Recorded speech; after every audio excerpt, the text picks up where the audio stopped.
Police స్టేషన్లో complaint ఇస్తే డబ్బులు నువ్వు ఎందుకు వెళ్ళావు, ఫ్యామిలీ డిస్ప్యూట్ అని వెళ్ళావు.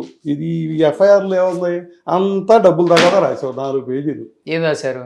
చాట్ జీపీటీ ద్వారా హస్బెండ్ని ఎన్ని రకాలుగా ఇరికించాలి, అతను ఎట్లా హెరాస్ చేయాలనేది డౌన్లోడ్ చేసుకున్నారో లేకపోతే వాళ్ళే ఇచ్చారో ఏంటి, వాళ్ళ ద్వారా తయారు చేసి ఒక 4 పేజీలు 5 పేజీలు కంప్లైంట్. నేను కొన్ని వందల కంప్లైంట్లు చూసా. ఫ్యామిలీ డిస్ప్యూట్ ఎంతో నన్ను కొట్టాడు, నన్ను తిట్టాడు, లేకపోతే మేము ఎట్లా గొడవ పడ్డాం అని చెప్పి రాస్తారు. ఒక పేజీ బాగా అయితే 2 పేజీలు.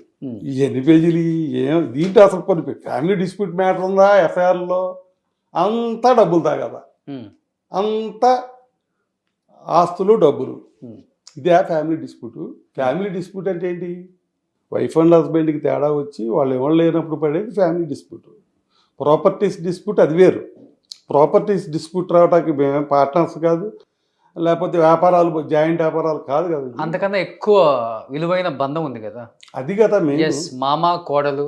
అసలు మామ కోడలు పక్కన పెట్టండి సార్.